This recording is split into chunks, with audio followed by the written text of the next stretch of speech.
And thank you so much Jennifer, Karen, Kristen, everybody at Sierra Club Stop Clearcutting California campaign. It was really fun to put together this presentation. It took me longer than I expected because I tried to get everything in it, like I did the book. And that doesn't work out. So I eventually just ended up just cutting it in half. So it's basically just the history of redwood logging and protection efforts up to about the turn of the 21st century, and looking at how laws did and didn't work in California to protect forests. And then there's quite a bit that I did excise about the modern day situation in California, which I don't have to tell many people on this um, group about. But I'd be happy to answer questions about that afterward. So I am going to be reading this, and so I'm going to be just kind of looking down at a piece of paper most of the time because I would forget half of it if I didn't do that. Um, but I did call this presentation "Hiding in the Woods: A History of California Forest Policy Then and Now." Uh, in other words, nothing much has changed except the size of the trees. My talk today will focus on California forest practices and regulations in general, as seen largely, though not exclusively, through the history of logging in the 2 million acre redwood biome. A lot of people asked me how it was possible that humanity was ultimately able only to save 80,000 acres, or about 4% of California's original expanse of coast redwood forest, and less than 10% of privately owned old growth forests throughout the state. The means to achieve such carte blanche in the woods have been cunning, often illegal, and today it remains ongoing. Timber companies and the state of California have in large part been equally complicit in the widespread liquidation, not just of redwoods, but of private timberlands throughout the state. No matter the constant refrain that California employs and enforces the toughest forest practice laws in the country, something that I've heard for decades now. We're going to look at three things in this talk. Especially during the 1880s and afterward, how redwood products came to undergird the growth of most other industries in the West in ways that other materials, and not just lumber, could not do as effectively. This made redwood lumber irreplaceable to the industrial leaders who rightly saw themselves building the fastest growing economic confederacy in human history.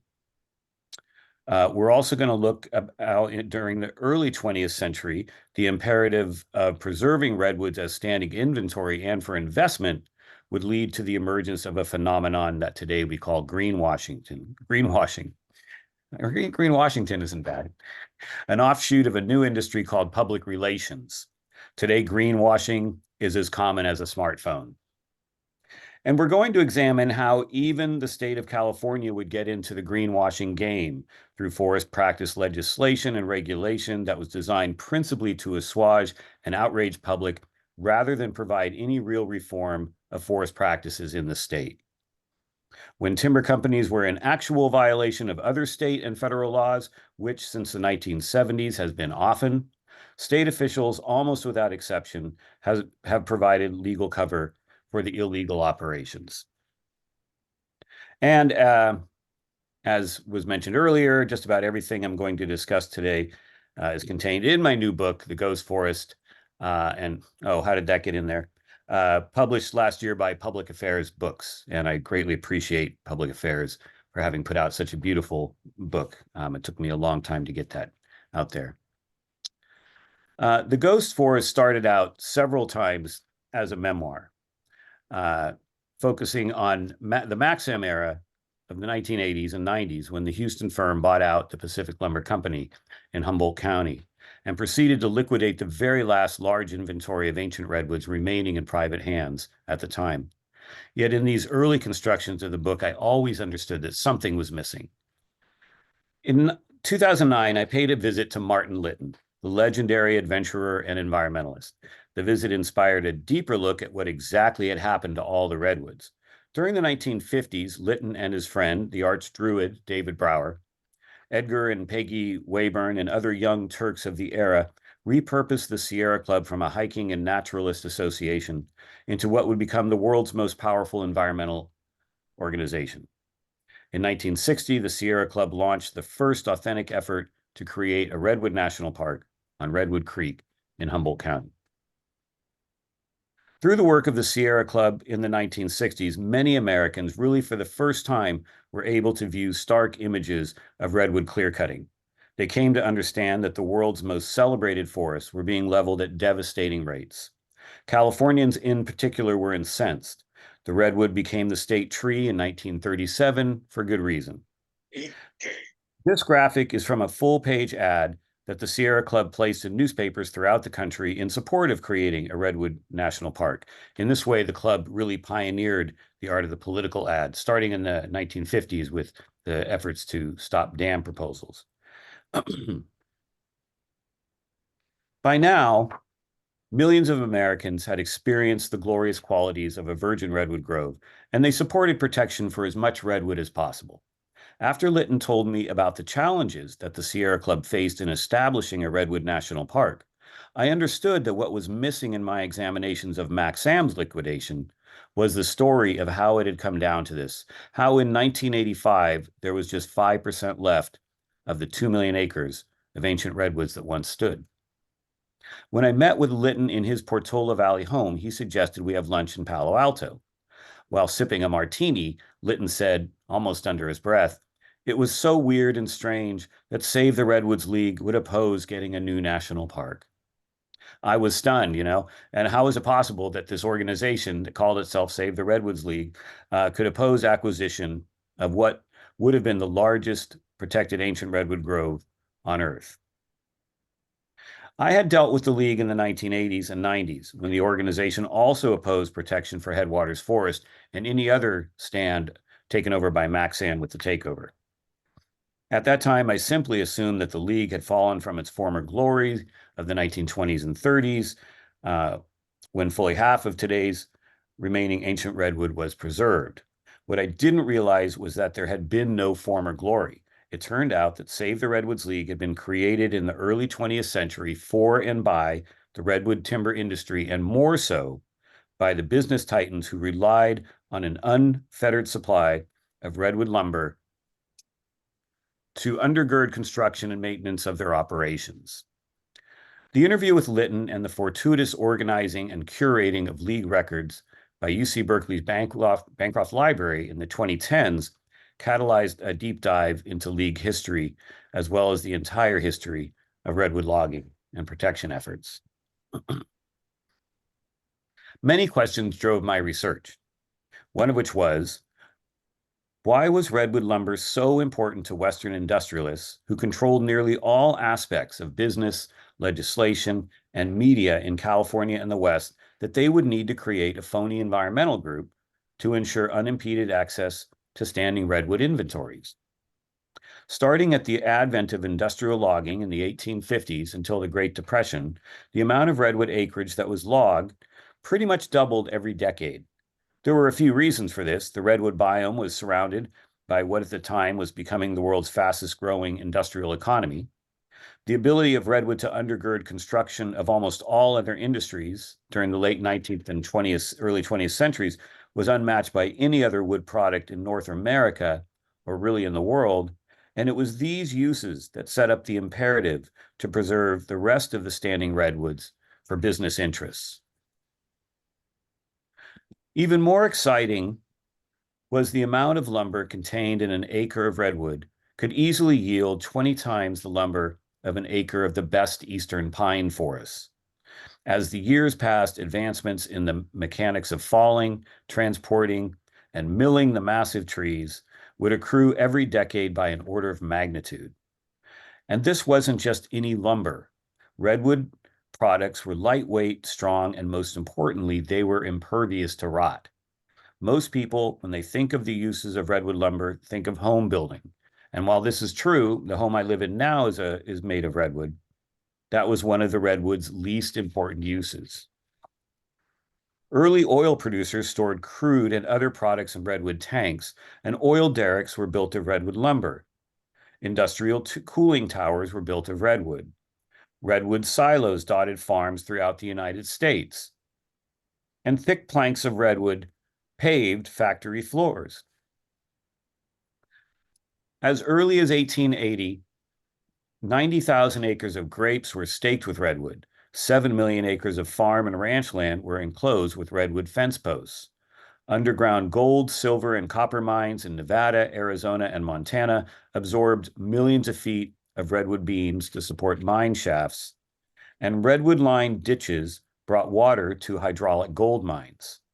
By the late 19th century, Europe was receiving regular shipments of redwood, and tropical countries imported millions of feet of redwood because it resisted rot.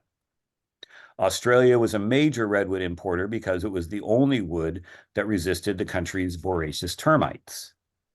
For decades, gold mining companies purchased thousands of redwood tanks to hold cyanide solutions used to extract gold from ore because redwood even resisted the chemical's corrosive effects.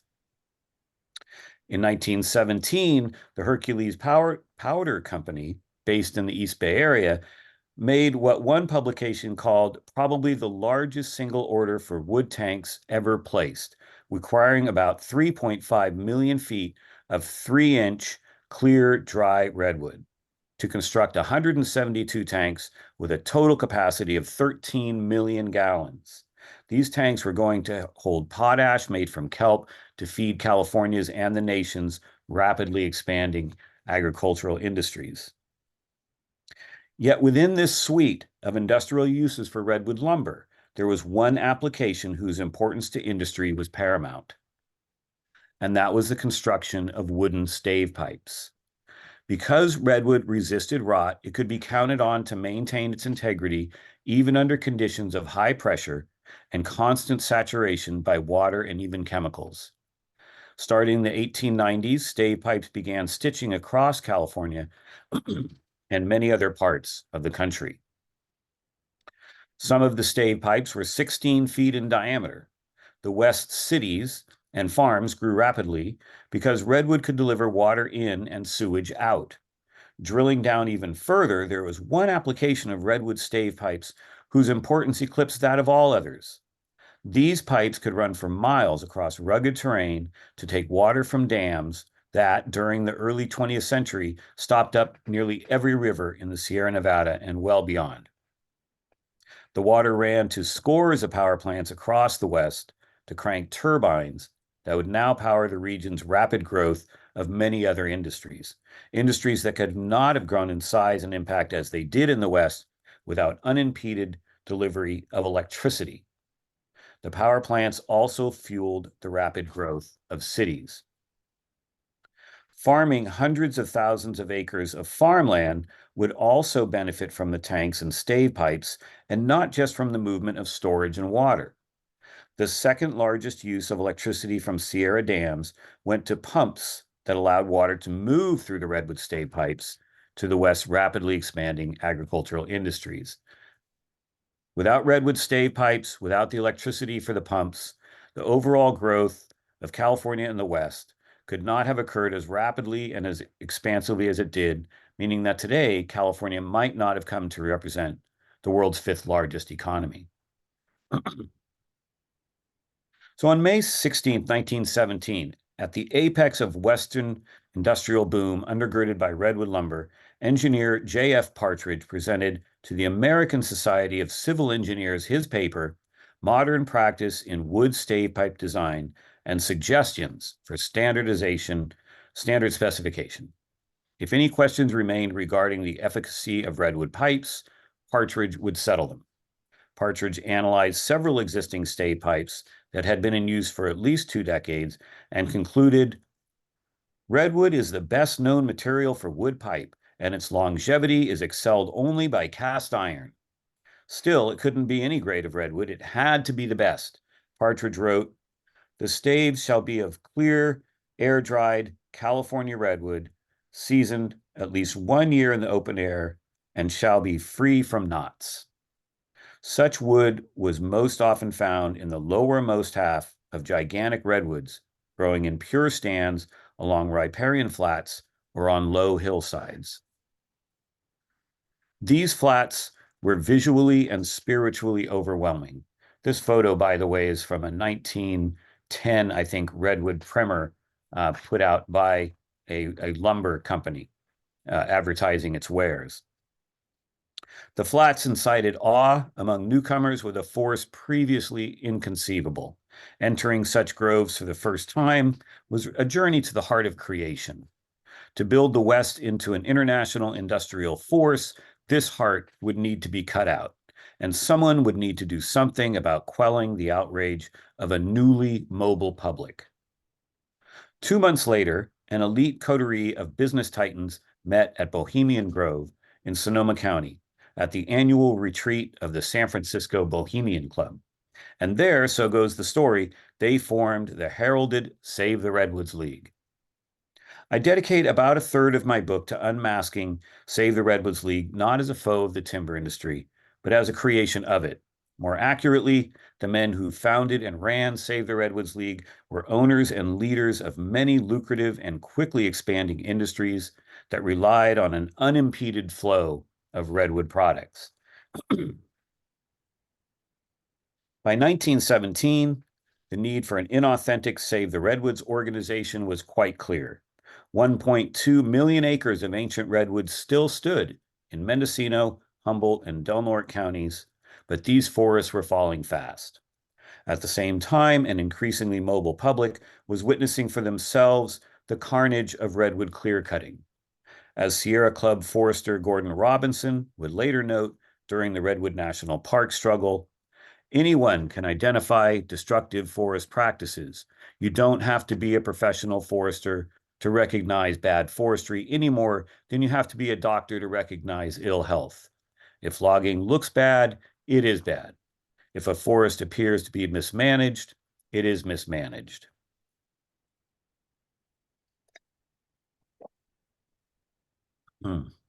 Starting in 1914, tourists could access the Great Redwood Belt of the Eel River in Humboldt County on what would be the nation's last and most expensive major rail line, the Northwestern Pacific Mile, and that's most expensive per mile of track.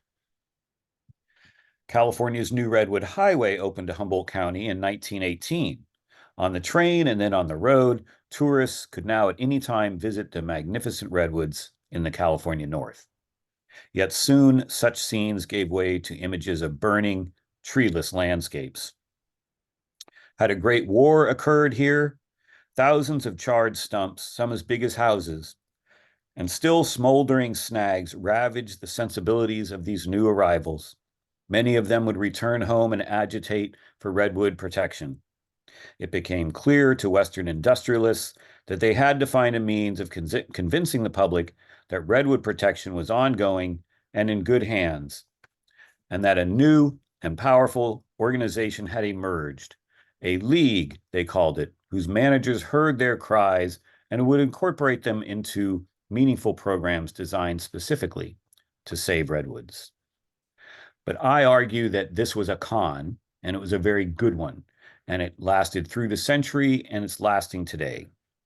In large part, the primary objective of this league would be to forestall the public's call for redwood protection by subverting and subsuming those efforts. This league would be founded and led by powerful and influential leaders of industry, politics, and finance who would generate thousands of glowing newspaper stories about their ersatz efforts. They would submit or kill state and federal legislation according to their needs.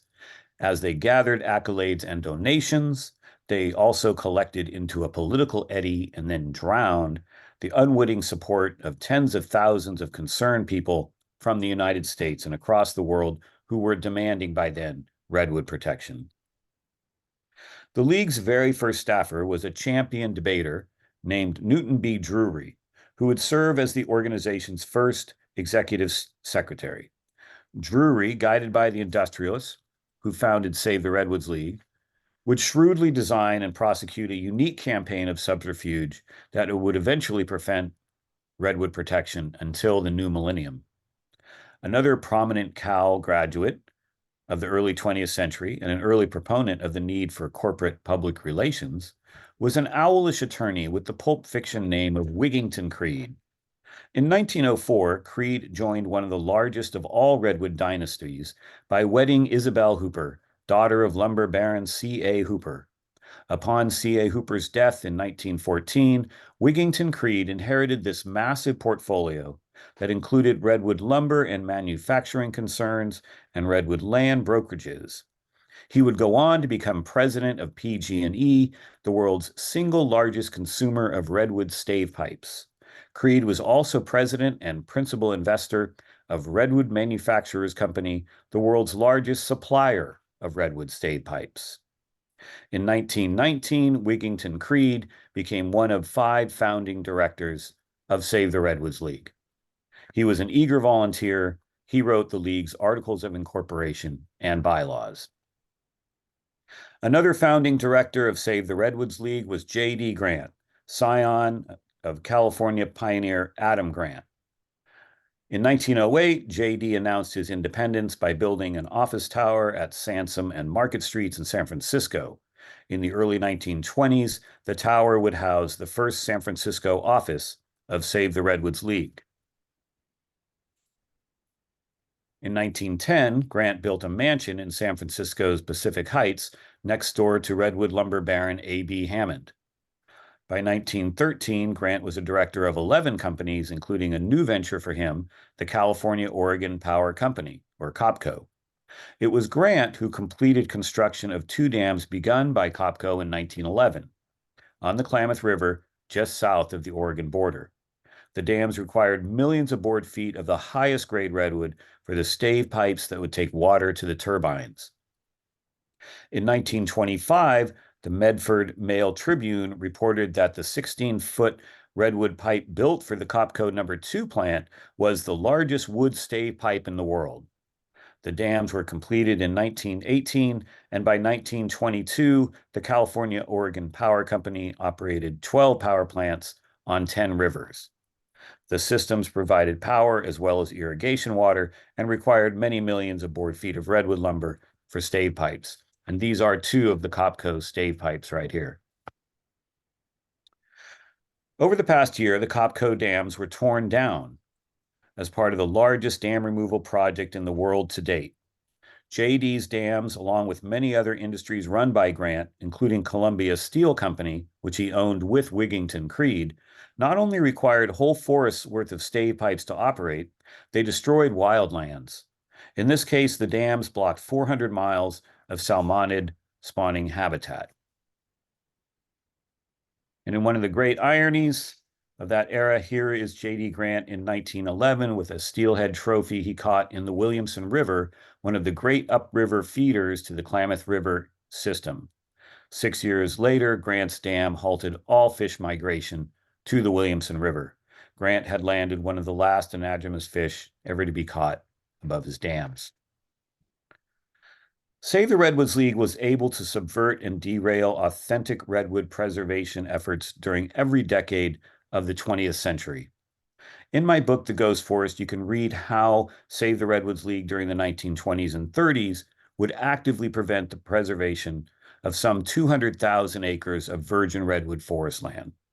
The League's efforts to forestall protection of ancient redwoods kicked off in 1920 when League officials conspired to kill a Redwood National Park bill carried by Santa Rosa Congressman Clarence Leigh.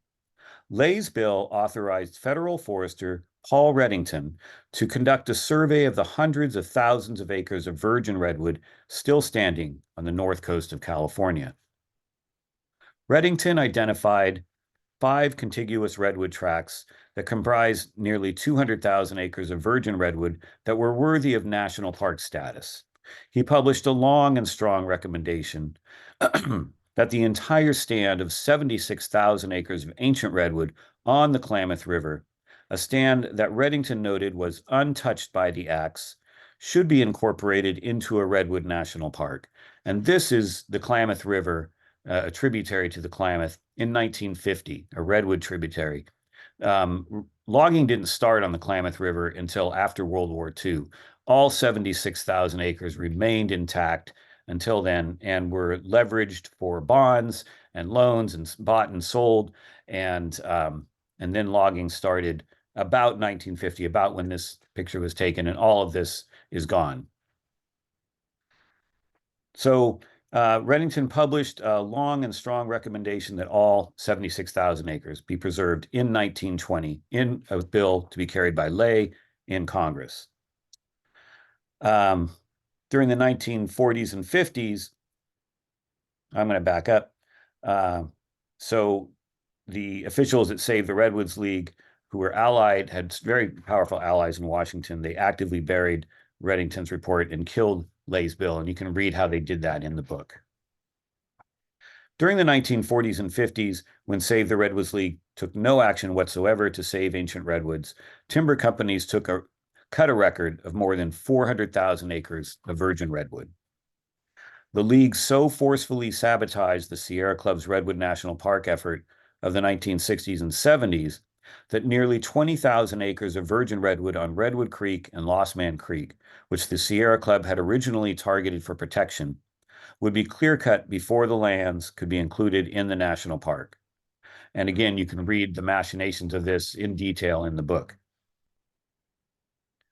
During the 1990s, the League, working hand in glove with Senator Dianne Feinstein, was able to spike Congressman Dan Hamburg's Headwaters Forest Act, which would have preserved all of Pacific Lumber's remaining virgin redwood groves and more than 30,000 acres of surrounding lands.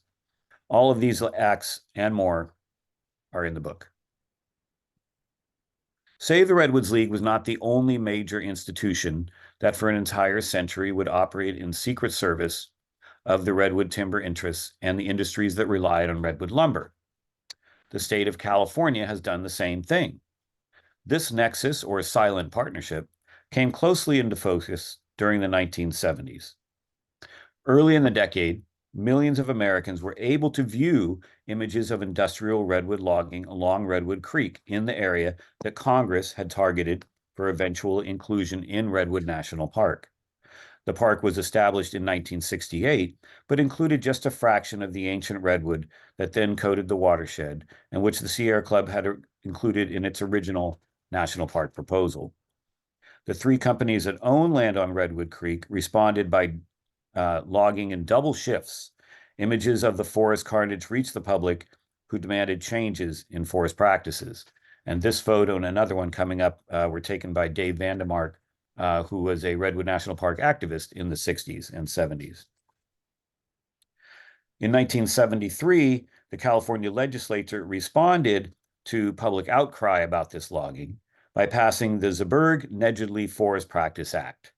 The act reconstituted the existing State Board of Forestry as a rulemaking body that had ultimate authority over logging throughout the state, and if necessary, could decide the fate of individual logging proposals.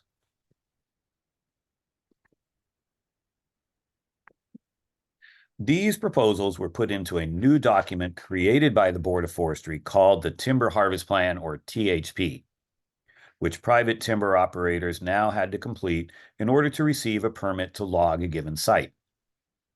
The act also elevated the California Division of Forestry to a department, whose officials at regional and district offices would be charged with examining proposed THPs to ensure that they followed the board's newly created rules. And part of what I excised out of here were the rules from the rule book that I got in 1985 when I started looking at logging in California, and how it was full of words, weasel words that they were called at the time, and probably still are, about how you would avoid damage to the fullest extent possible, things like that. All of this legislating would eventually amount to a smokescreen, prevarication whose purpose was to fool the state and national public into believing that forest practices in California were now being strictly regulated by, again, the toughest forest practice laws in the country. In contrast, in 1975, the journal Ecology Law Quarterly wrote that the Forest Practice Act is not a radical departure from prior law. The act's overriding purpose is production of timber. Prior law included California's first logging statute, passed in 1864. The act prohibited cutting trees on lands owned by the state, but the law did not apply if the trees were cut for lumber, firewood, mining, agriculture, or tanning. Whatever else you can think of, you can't do with it. 21 years later, California founded its first state board of forestry in a bill signed on March 3rd, 1885, by Governor George Stoneman. As governor, Stoneman was sanguine about deforestation. His father was a prominent New York lumberman. Stoneman formed the state's first board of forestry largely as an ornamental body, but also as a government aid to industry. His board of forestry would not so much regulate logging as cheer it on. Stoneman's tenure as governor coincided with some of the most notorious thefts of American public forest lands in the history of the country. But his board of forestry made no mention of it, no matter that one of the land frauds resulted in the theft of 124,000 acres of virgin redwood in Humboldt County, a theft orchestrated from Scotland, Washington, D.C., Wall Street, and San Francisco. Of course, the story of deforestation, as we all know, is in no way limited to the redwoods. The redwood biome constitutes just 6% of California's inventory of 33 million acres of private forest land. In 1905, the state of California again created a board of forestry, primarily to protect standing forests from wildfires and to fine individuals responsible for lighting a forest on fire. Often the fines were directed at indigenous peoples who were attempting to live as they had for thousands of years. In 1927, the state of California created a Department of Natural Resources and the California Division of Forestry. Yet once again, the Division of Forestry was primarily concerned with fighting wildfires that threatened forest inventories and encouraging reforestation of cut-over lands. The Division of Forestry had no power to halt abusive logging, nor was it meant to. In 1947, California legislators passed the state's first Forest Practice Act. The act created a 5-member Forest Practice Committee, which was charged with developing forest practice rules. The act deemed that 4 of the 5 members of the committee would be owners of timber companies, a classic fox and henhouse approach. That year, the newly constituted State Board of Forestry was well stacked with timber industry reps and their sympathizers. For instance, one of the first members, in 73, the process would be emulated in 1973 when C. Robert Barnum was placed on the board. Barnum's timber company owned and heavily logged 50,000 acres of forest lands in the northern redwood belt, including virgin redwood groves. Simultaneously, Barnum was working to prevent the expansion of Redwood National Park in the 70s. Of the 3 timber companies operating on Redwood Creek, Arcata Redwood Company, which was owned by heirs to the Weyerhaeuser fortune, held more virgin redwood in the watershed than the 2 other companies combined. The other firms were Georgia Pacific and Simpson Timber. In exchange for selling to the federal government a few thousand acres of virgin redwood, Arcata Redwood Company not only received compensation in excess of the standing board-foot value of its timber, it was also allowed to continue logging some 10,000 acres of virgin redwood it still owned on Redwood Creek, no matter that Congress had identified the stand as important for the expansion of the park. Here is what Arcata Redwood Company did to most of its remaining virgin forest on Redwood Creek after the passage of the 1973 Forest Practice Act. This particular tract was logged from 1975 to 1976 under the state's new forest practice rules and within the area identified by Congress for preservation. Note the famous tall trees grove standing isolated on the isthmus at the bottom left of the photo. When Congress finally expanded Redwood National Park in 1978, the action added 48,000 acres to the park, only 8,500 acres of which was old growth. The rest had been previously clear-cut or was coastal terrain.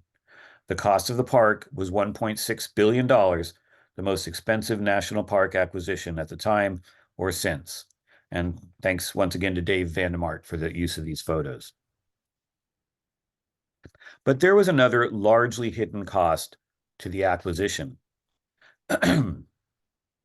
No matter the generous compensation received by the Arcata Redwood Company, the federal government also gifted Arcata Redwood with the 14,500-acre Northern Purchase Unit.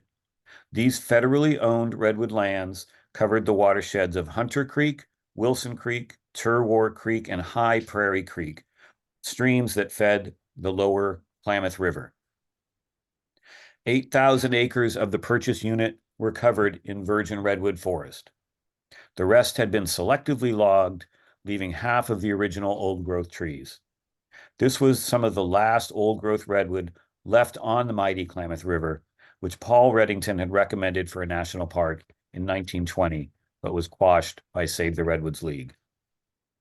By the time I hiked this land in 1988, Arcata redwood had clear-cut nearly every tree in clear violation of the shiny new Forest Practice Act, and more recently in violation of an even stronger law, the California Environmental Quality Act, or CEQA. In 1985, the California Appellate Court ruled that timber companies and CDF had to abide by the California Environmental Quality Act when preparing, analyzing, and approving timber harvest plans. A THP, said the court, was the functional equivalent of an environmental impact report. Now the Department of Forestry was required to consider the, quote, significant cumulative adverse environmental effects of a timber harvest plan when considered alongside past, present, or reasonably foreseeable future THPs in the plan area. Against this mandate, CDF's subsequent claims made in official justifications for approving logging plans were illusory and clearly illegal. The combined impacts of piecemeal logging and whole watersheds has been one of the chief contributors to an extinction crisis now gripping California. So I will close by taking a look at just how CDF allowed and continues to allow timber companies to evade CEQA.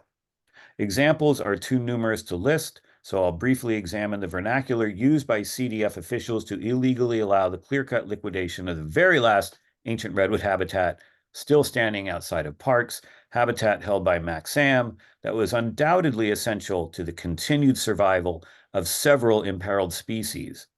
In this regard, no matter the appellate court ruling, CDF threw and continues to throw wildlife under the bulldozer.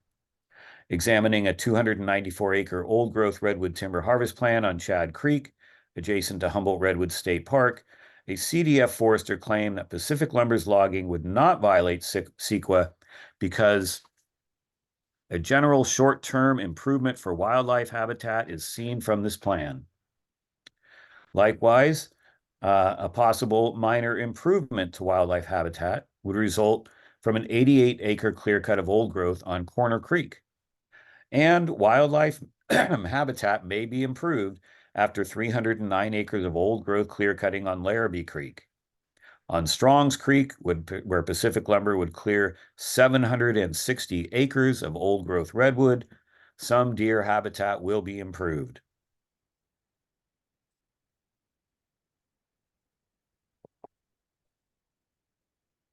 West of Scotia, the Bear River shared a ridge with the North Fork Mattole River. Here stood a 5,000-acre expanse of Douglas fir forest broken by luxuriant prairies. In California's Coast Range Mountains, a large stand of uncut fir is rarer than old-growth redwood. By the way, a coalition of activists have been fighting for these areas for about almost 40 years now. As an initial foray toward liquidating the entire Mattole Bear River stand, Maxam proposed a 65-acre clear cut of virgin forest on Bear River. CDF wrote, wildlife habitat may generally improve in the short run after logging. In 1987, Pacific Lumber's 3,000-acre Headwaters Forest was the single largest remaining uncut block of virgin redwood still in private hands. CDS vernacular creativity extended even to this critically important grove. In justifying the state's rapid approval of two Maxam THPs that would have clear-cut 274 acres from the heart of Headwaters Forest, agency forester Stephen Davis wrote that after logging, minimal impacts will occur to wildlife values. Some wildlife may benefit. And the reason we have Headwaters Forest still right now is because the Environmental Protection Information Center, and later joined by the Sierra Club, sued on all of the timber harvest plans that came in, 5 total, that would have decimated Headwaters Forest.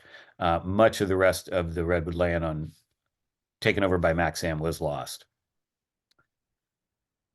So this is what we were up against in the 1980s, what we were up against in the 80s and 90s, and what we're still up against today. If you'll pardon the mixed literary metaphors, the state's greenwashing relies on Kafkaesque documentation and Orwellian justifications to build RICO-worthy cover stories for illegal logging throughout private lands in California. And the rest of this talk was going to be about how Green Diamond, with its 420,000 acres of redwood here, and Humboldt Redwood and Mendocino Redwood Company, the 2 companies combined own more than half of the commercially available redwood, are continuing in this pattern, especially Green Diamond, massive clear-cut patterns with herbicide use. And then, of course, we have Sierra Pacific Industries with 1.7 million acres of forest in California. And again, the patchwork clear cutting with the herbicides, and on across these millions of acres of forest land privately held in California that are allegedly regulated by the state of California. I can also add that it's not just the Department of Forestry. A lot of us up here have had real significant problems with the state North Coast Regional Water Quality Control Board, which, if you want to look at my organization's website, siskuland.org, you can see how the state has been accommodating illegal pesticide contamination of the Smith River estuary, the last great stronghold for salmonids in the state of California. And that goes on and on. We've been working on that for more than 20 years. So with that, I think I will wrap up. And again, I'll apologize for reading that thing. I'd like to just talk like this, but if I hadn't read it, I would have messed it up. So thank you. And thank you so much, Greg. Judging by some of the comments in chat, people are feeling a renewed sense of grief and a renewed sense of anger about what's happened and happening to the redwoods in California. And there were a lot of really good comments in the chat. So I don't know, Karen, if you plan to save that, but it's there's some good stuff in there. So we do have a few questions, and a couple of them are related to, say, the Redwoods League, and one question is, do you feel that it's now a responsible organization or is still a shill? And related to that question, some of the other commenters in their comments brought out the recent involvement of, say, the Redwoods with the Nature Conservancy to undermine efforts to stop logging in Jackson Demonstration Forest, and their recent advocacy for Caltrans plans to expand Highway 1 and through Richardson Grove. So it sounds like a lot of people out there don't really think Save the Redwoods has come around at all and mended their ways. What would you say, Greg? Yeah, thank you for that. That's the most common question I get now is, what about Save the Redwoods League today? And I will preface my main remark with, of course, the league employs some excellent scientists and actually has some programs that have done some great benefit to some of the wildlands, or to recovery of wildlands in California, especially on the North Coast. And after one of my talks in Mendocino County a little while back, guy took me aside and said, "Hey, I've worked for the league a little bit here in Mendocino. They did some great work on this project, and it's not all black and white." And so, of course, I acknowledge that. But really, what the league has done and continues to do in an overriding fashion is to enable some really tragic uses of forest land in California. And so you gave some examples there. I'll give another one.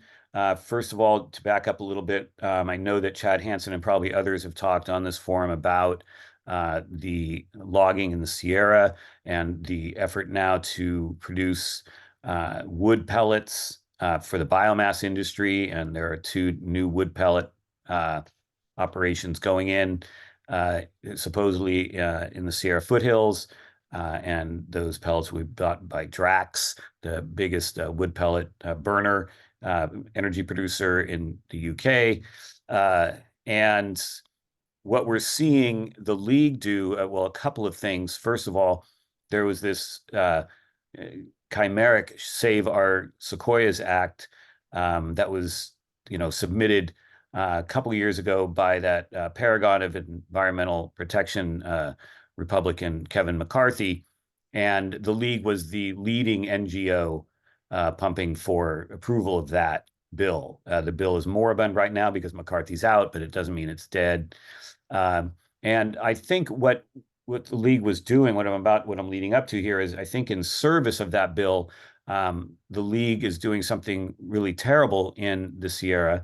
In 2019, the league purchased the Alder Creek Grove, a giant sequoia grove in the Sierra.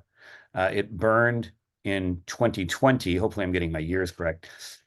In the Castle Fire, and since then, after the hot fire released a lot of seeds, and the area was growing, seedlings, giant sequoia seedlings, like people had never seen there before. And hot fire is the only way to regenerate a giant sequoia grove. And so actual giant sequoia scientists really celebrated the fires, which is very interesting. The league went in and bulldozed many of those seedlings, clear cut areas of the burned forest, and sprayed Roundup herbicides, and then planted trees from outside the area in an apparent effort to create some kind of tree farm. And we see this is it's a relatively small bit of land, a few hundred acres. But we see now with the state of California pushing for a million acres of fuels reduction and forest health work in the state. And then, oh, by the way, that material will go to, biomass. We're going to make better use of the material in biomass, even though it's to burn wood is 30% dirtier than burning coal. There's some kind of misnomer that occurred with the international climate community that somehow biomass from wood got a pass, it's carbon neutral. It's not. And so it looks as if the league is sort of setting a template, creating a template for how it can be done. And we've seen just terrible um, logging for forest health, opening up stands to wind corridors, exacerbating fires, the Carr fire that burned up Paradise.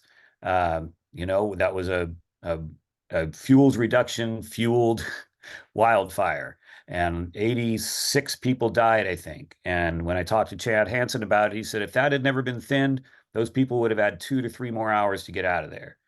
But that's the type of logging we're seeing now. And we're seeing the league kind of provide an example of how it can be done. And we see it in their, very professionally produced videos. And I find it very disturbing. And you look at the board of directors, it's half of them are investment experts. Some of them specialize in climate credits. Some of them are just major investment executives. Um, and, I mean, to quote our former president, there's good people on both sides. I know that there's good people at the league doing good work, but the overarching takeaway is that right now, the league is not. So that's a very long answer, and there's a lot of material. I've been collecting a lot of material. I have enough for another book. I doubt I'll write it. Um, but it's not just about the league. It's about what's happening to Western forests in terms of energy production. And I think that, and I know people on this event understand this, that as Chad Hansen said, it's not mostly about logging. It's mostly about energy. So we need to be looking at that and looking at who's leading the way, the so-called environmental groups. Thank you for that, Greg. And I do want to take note that we're just at the hour, so we do have some more questions. Are you willing to stay with us Oh, for sure. another? Yeah, yeah. Okay. Okay, all right, I'll keep going then. Another question, about, say, the Redwood League, say the Redwoods League, has the league responded to your book directly or indirectly? Yes, that's a good question. Well, I've talked to several people who've gotten responses, and I've gotten three boilerplate responses. So one is the response that the league provides to media that inquires about the book, and that is basically could have been written by a bot. It doesn't address any of the specifics in the book whatsoever. It's just a generalization. Basically, it was a different era in the 20s and 30s, and you know they were patricians and blah blah blah. Similar to what I would characterize as donors who are lower to mid-range donors. They got a one-page um, boilerplate response, and then major donors, and I've gotten a couple of these, get a much longer, detailed, and often specific response about the book and how disturbing they find it and things like that. But I have asked, I've put it out there several times in all of my talks, and the league representatives have been at my talks, that I'm perfectly willing to sit in a forum in public and discuss with anyone of their choosing the information in the book. And I have such total confidence in doing that because the book is about the information about the league is told in their own words, pretty much. The Bancroft archive of Save the Redwoods League is extraordinary in that there it all is. I mean, you can't make up a guy like Wigington Creed, a founding director, one of five, writing the articles of incorporation and bylaws, and he's one of the biggest purveyors as well as one of the biggest consumers of redwood lumber. And it goes on from there. I mean, the examples are replete, and they're all in the book. So I don't think there's much they can say. I really think league officials need to step forward and say, yeah, we did this. We opposed, we sabotaged Dan Hamburg's Headwaters Forest Act.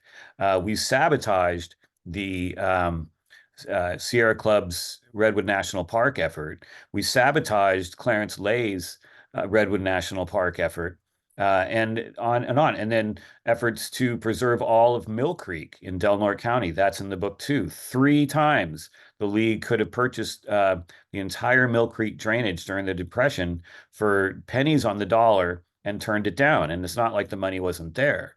Um, so the idea was to keep these forests standing, as I said, in this presentation and in the book, for industrial uses, but also very importantly, as bullion in a bank vault.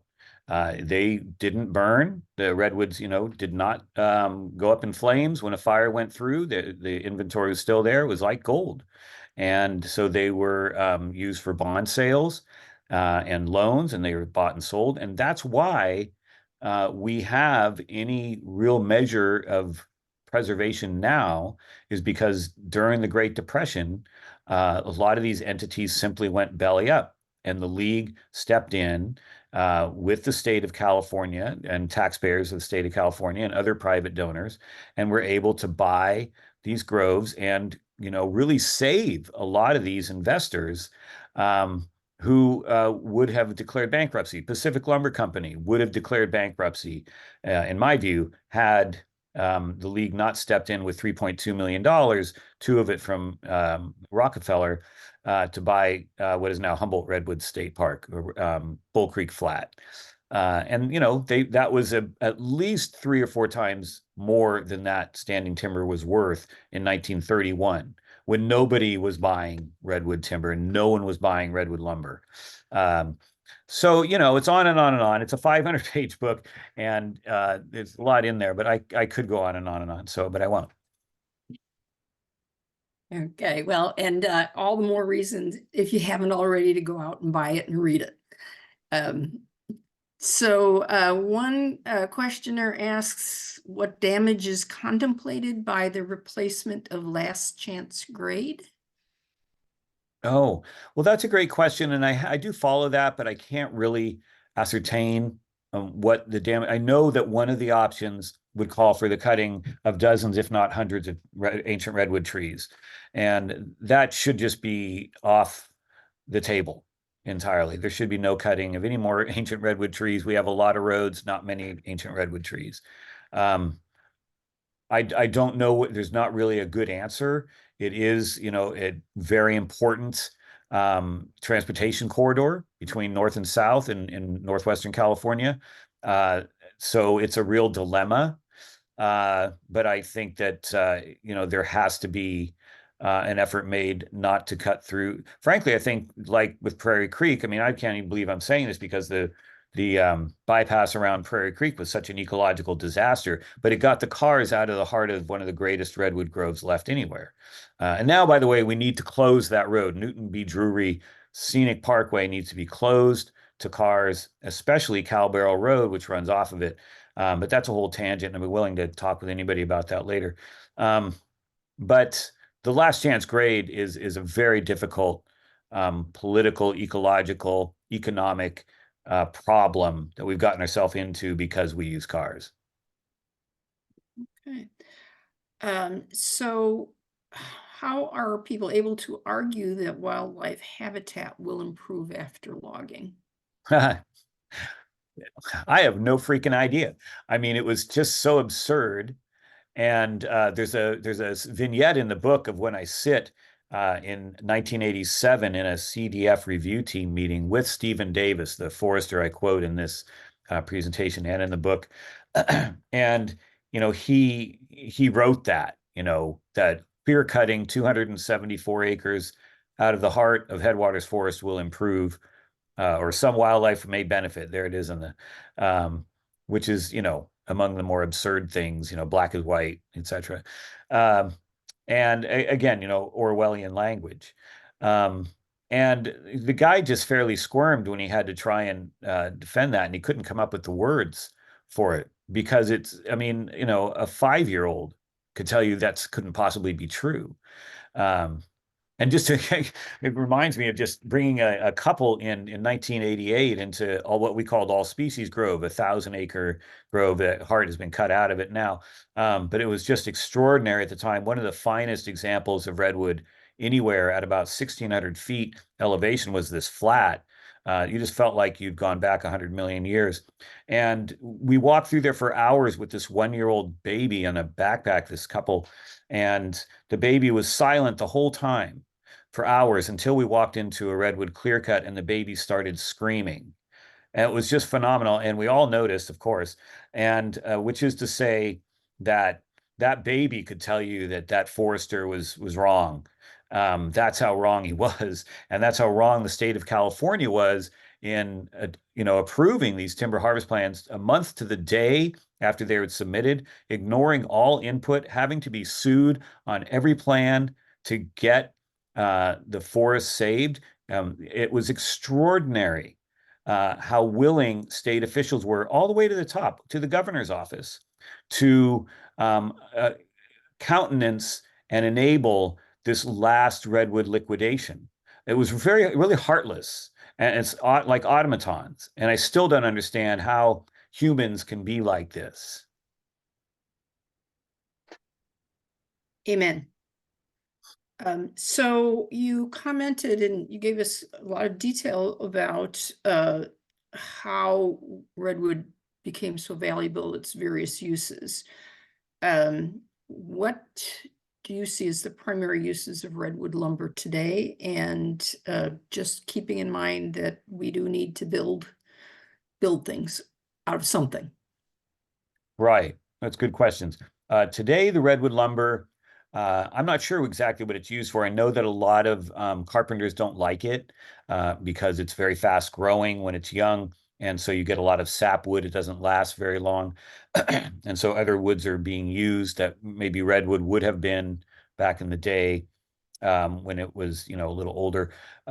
Interesting side note to that is that the wood that the city of Arcata gets out of the Arcata Community Forest, and this is kind of a way of answering the second question, the city logs the Arcata Community Forest, about 1,000 acres on the edge of town.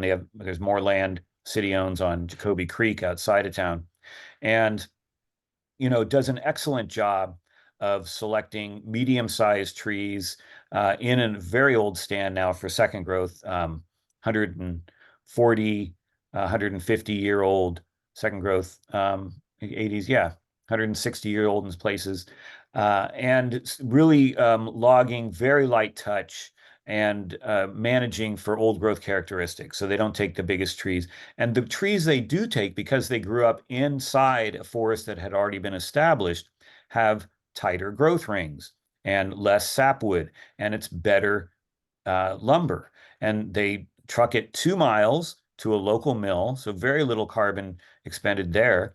And the wood is more valuable than almost any other redwood you can buy anywhere. And so, in answer to that question, what needs to happen, of course, is that the corporate ownership of the redwood biome, they need to be bought out. They need to be bought out, and with massive set asides, no logging, only restoration. And the workforce that is now not logging will go into restoration.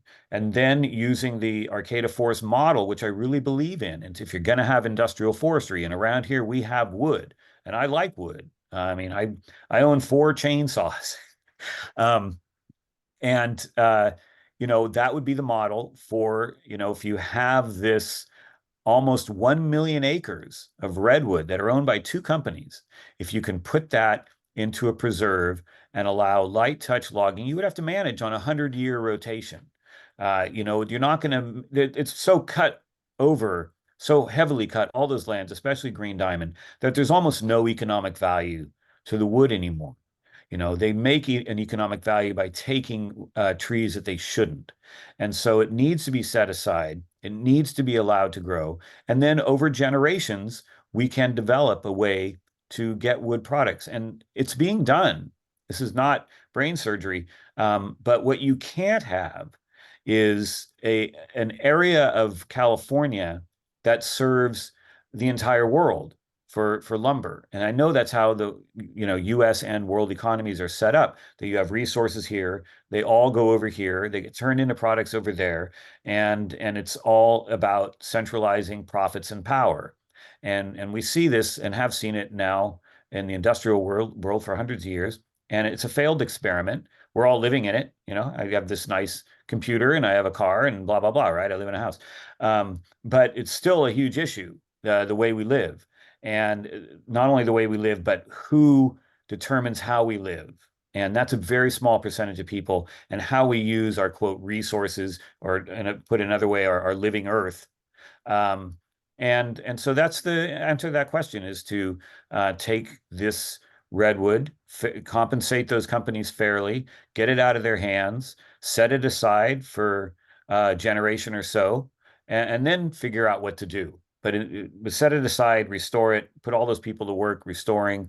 Every logger I know who's working restoration, and I know several, they're very happy to be doing restoration at good wages, and they don't need to be logging anymore, which is dangerous and not nearly as rewarding.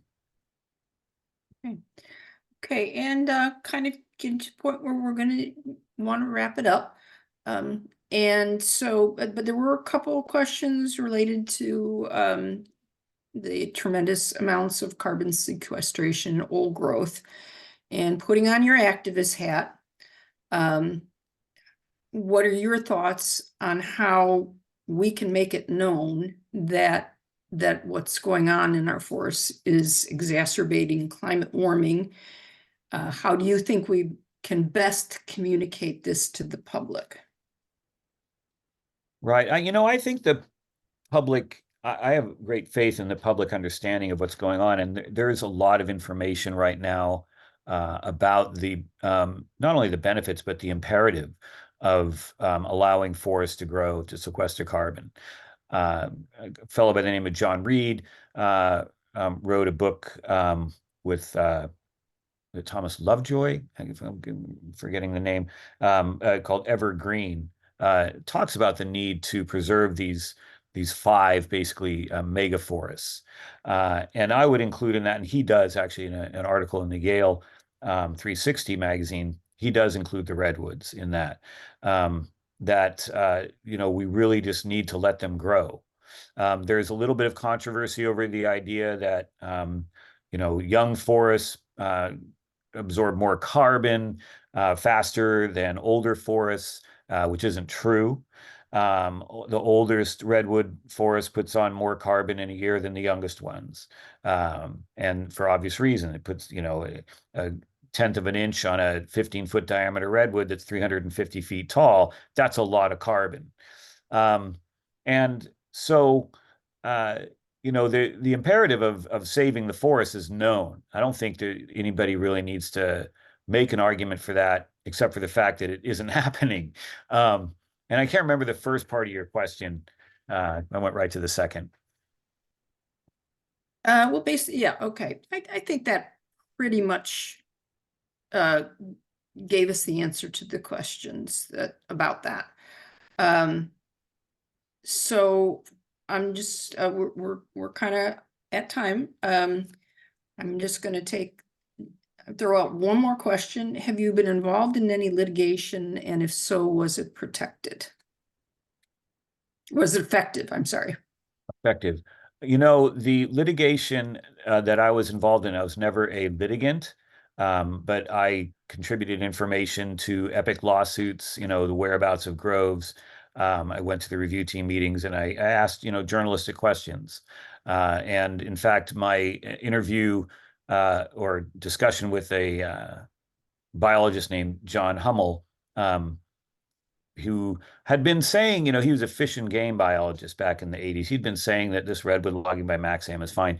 And then, I kind of cornered him and he said, well, no, it's not. This is all the stuff that CDF is saying. It's not true. It's not going to benefit wildlife.